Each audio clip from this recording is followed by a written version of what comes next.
Loch Ness. Nowhere else in Scotland has the same notoriety as this place, with its vast depths of murky water and tales of monsters lurking below. What it looks like below the surface though is what this video is about, at least within the few meters in which light can penetrate on one small patch along the shore. Do I find any sign of beasts there? Well, you'll have to watch on to see. My name's Feargus, and down there, among the monsters, is the middle of nowhere.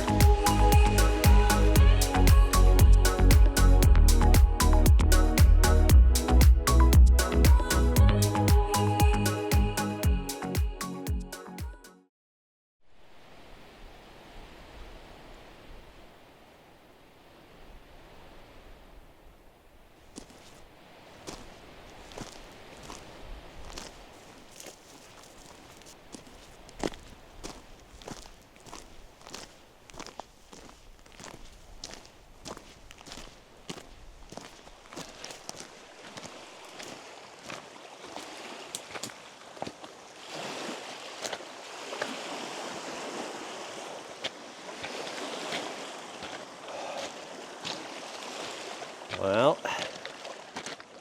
there it is, the legendary Loch Ness.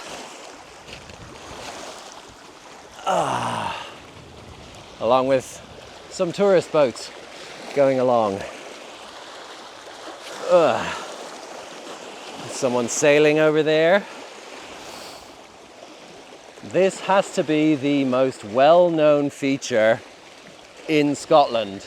Globally. Most people have no idea what it looks like, but they have generally heard of the legendary monster of the depths here. I generally, in my videos, try to get to some fairly remote corners of Scotland, and most of Loch Ness is not very remote. There's a trunk road going all the way along the northern side, so I've avoided that and pored over maps over the last couple of days in order to try and find an area which is relatively wild. So certain chunks of the southern side are pretty wild, and it's a very long body of water, so there's plenty of scope to get some relatively off the beaten path corners.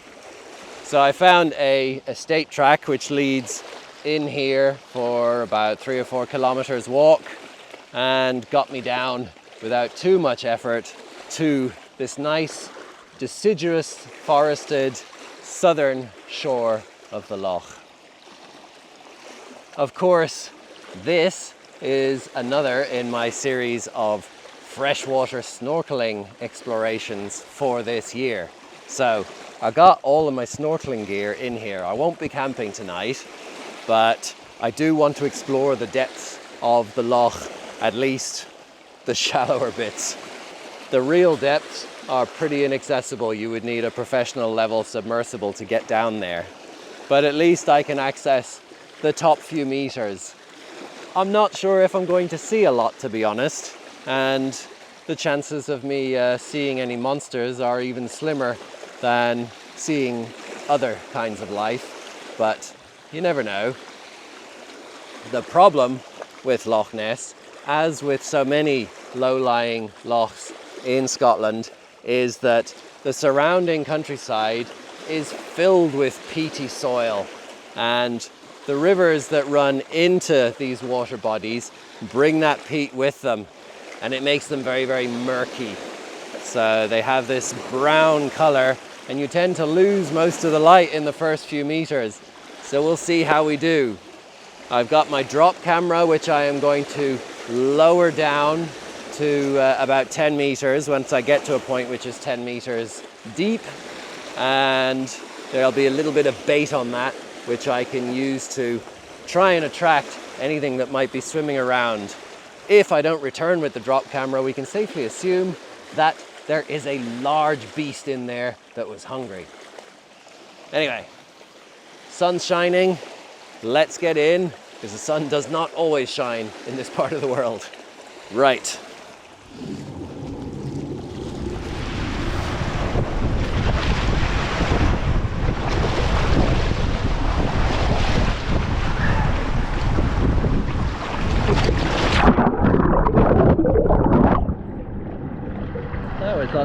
less than graceful.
Well, like I said, murky, and not a lot, nothing bigger than a tiny little fish, small groups of them. But I'm gonna get out of this before I get cold, and then I'll have a proper chat about what I did see in there and what I didn't see.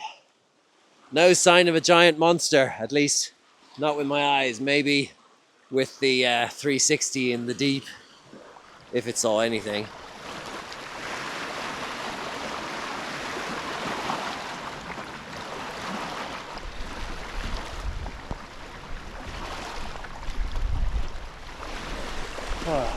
Loch Ness, eh? I've always kind of dismissed this place as a tourist trap, but it is actually quite a natural wonder of Britain. It's huge. It's not the biggest loch by area in Scotland. That title goes to Loch Lomond in the south, but it contains much more water. In fact, it contains more water than any loch in Scotland, and more fresh water than all of the lakes in England and Wales combined. So this 37-kilometer stretch of water, which is several kilometers wide, contains a huge volume of dark, peaty water. And it really feels like it when you're in there. I mean, getting in was quite a challenge in the first place because it's so long and the wind tends to get channeled down along the length of it because of the geography, the topography of the area, that a lot of waves get generated. The fetch is quite high, and actually it's much lower than it sometimes is today.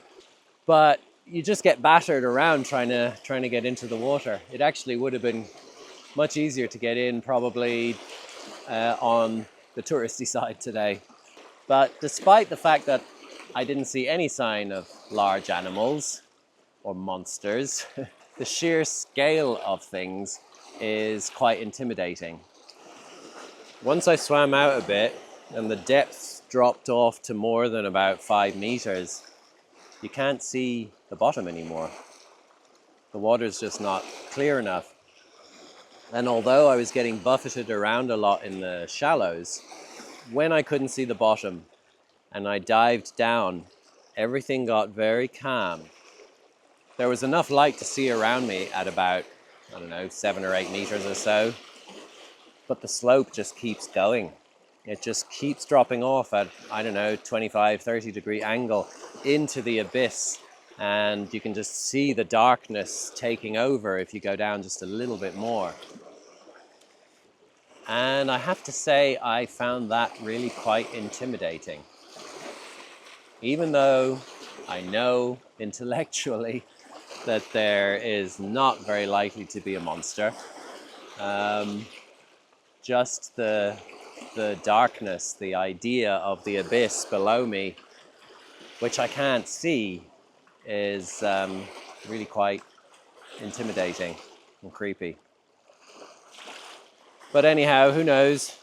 Maybe the 360 camera with a little bit of bait in the bag below it got something mysterious. But considering there is so much water here and such a huge volume, I'm not going to hold my breath, at least not anymore, looking for some large beast which is rumored to be in the water.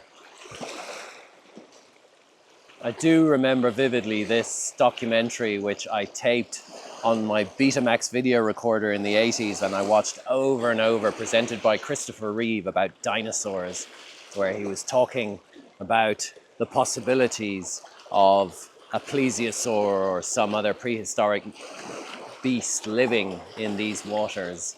It was all very enticing, but those fantasies have long gone from my mind, but who knows, I could be wrong.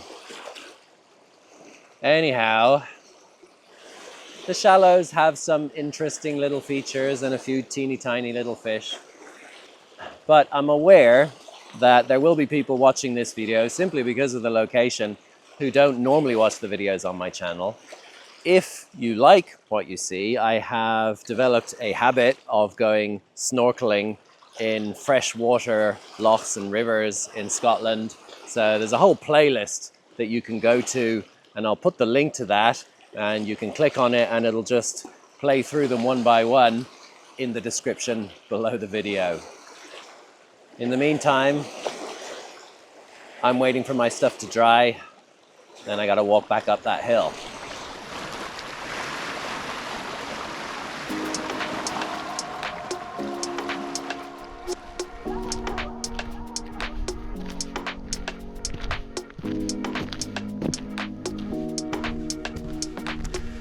So, a bit quieter here. It's easy to forget just how loud it is when you've got those waves crashing against the shore all the time. Anyhow, I trust you have enjoyed my quick excursion to Scotland's most famous natural feature. As I said, check out my other videos. If you liked this one, you'll probably like them as well. There are more than 60, getting on for 70 now, and many of which are of freshwater snorkeling, just like this one.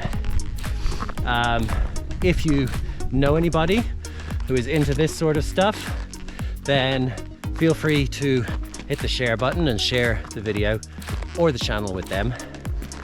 Of course, if you liked it, give the video a thumbs up. And if you're a regular watcher, I do have options to making a contribution, a donation, to allow me to keep doing this sort of thing in perpetuity down in the description below the video. If you're not subscribed and you like the video or my other videos, then make sure you hit the subscribe button, obviously. I will be back at some point in the next couple of weeks with something else to do with freshwater. Season's not over yet. So stay tuned and I'll see you then. Bye.